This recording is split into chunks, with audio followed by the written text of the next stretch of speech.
Controls typically don't stay on longer than an hour and a half, but max is 2 hours on position. Anything longer than an hour and a half, even close to 2 hours, the mental aptitude starts to decline. So from a safety standpoint, we get them a good break. So welcome back to E3 TV. Today, we're getting unfettered access to Fort Lauderdale Executive Tower. Let's talk a little bit about shift time, and because this is a stressful job. I mean, it's tough. Like, how many on, how many off? Like, how does it operate here?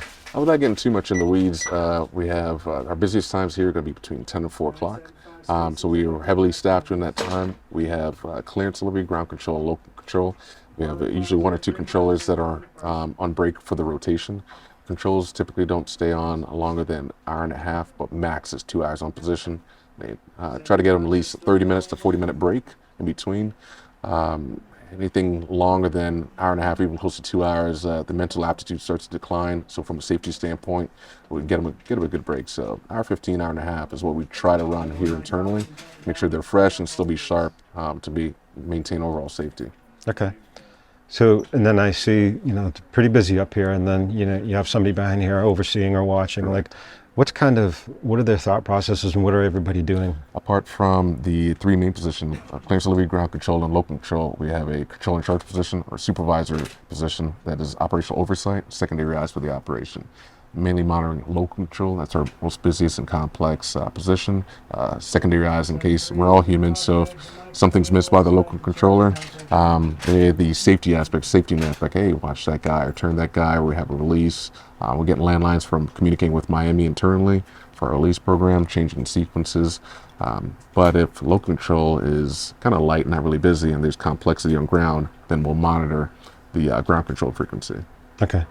All right. I don't want to get deep into every position here, but so is the supervisor listening to frequencies at the same time? Or the 1 main frequency that the supervisor is going to be listening to is a local control. Okay, tower. Yeah. So it's tower.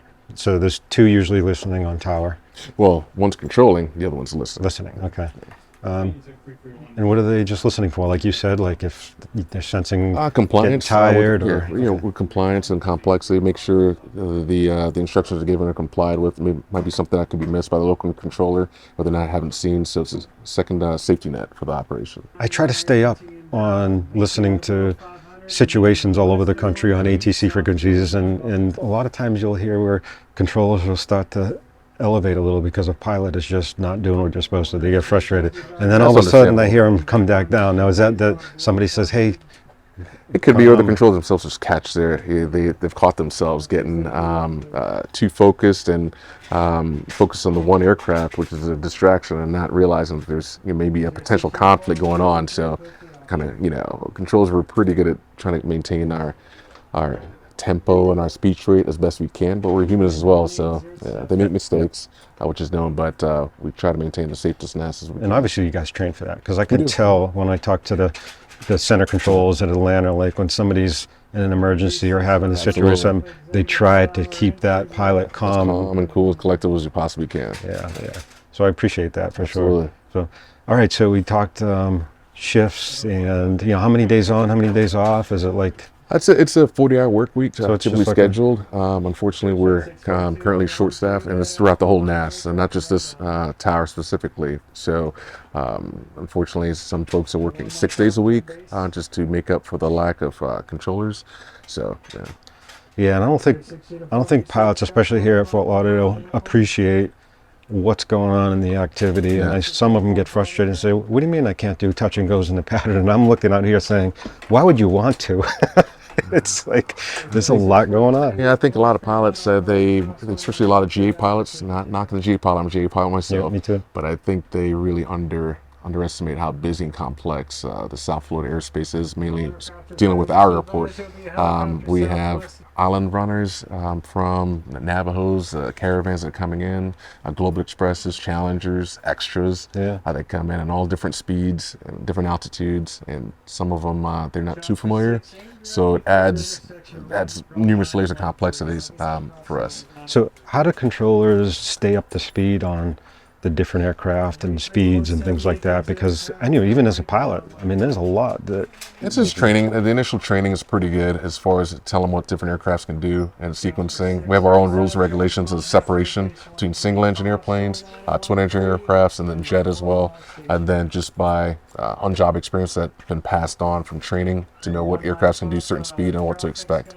For example, I'll give you an example, like Navajos and Caravans, you can almost do roughly the same speed as Caravan, could slow down significantly on final. However, just get them to the airport, they could do roughly about 120 or so, so we can expect that on the final. If we have to adjust it or just ask them, reduce your final approach speed, we'll do that in reference to getting certain aircrafts out and getting them out as efficient as we possibly can. Okay. Now, I know like our Carbon Cub, I guess that's new, because when we say, hey, we're a CCX 1000, oh yeah, they don't know no, what it is, and they don't know I can we'll look float it at up. 40 knots. Correct, yeah. Like, we'd rather you not go that slow. We say, there's Cessnas that are based here, Cessna 150, they'll get down to 60 or 50 knots in the final. Oof. Ooh.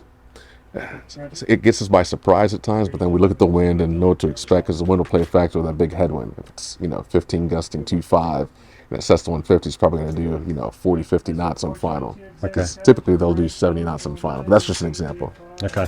So is there anything that you guys get as like new planes come out? No. You just have to figure it out and learn There's it as it goes? a couple folks here that are airplanes nerds like me. We'll look it up and see what it is. Or just when it lands, we'll look it up and see the specs and kind of know what to expect and pass the word on internally and go from there. Okay. Now, how about the helicopters? Because obviously we had a lot of them here. Like, how do you bring them in versus the patterns and stuff like that? We have procedures that we have internally as far as arrival and departure procedures for aircrafts that are helicopters that are based here that have the training. Mainly our BSOs have them, but if it's normal GA helicopters, we'll restrict them certain altitudes and crossings. We'll treat them like an aircraft, but we could have them at a lower altitude. Because usually they think my Carbon Cub flying around at 500 feet is a helicopter, and they usually ask me. Correct. Like, no, we're actually fixed wing. So it sometimes gets us by surprise, but that's on the pilot to hopefully be, hey, we're so-and-so aircraft. Everyone knows a Cub. Even if it's Carbon or a Cub, like, all right, slow, we'll make you, unfortunately, sometimes number last if we have a couple jets on final, until we can get you in. Or keep you close to the airport, and so we could kind of plan your sequence to follow. Okay. All right, great. That's a wrap. Hopefully you enjoyed this, and we'll see you on the next one.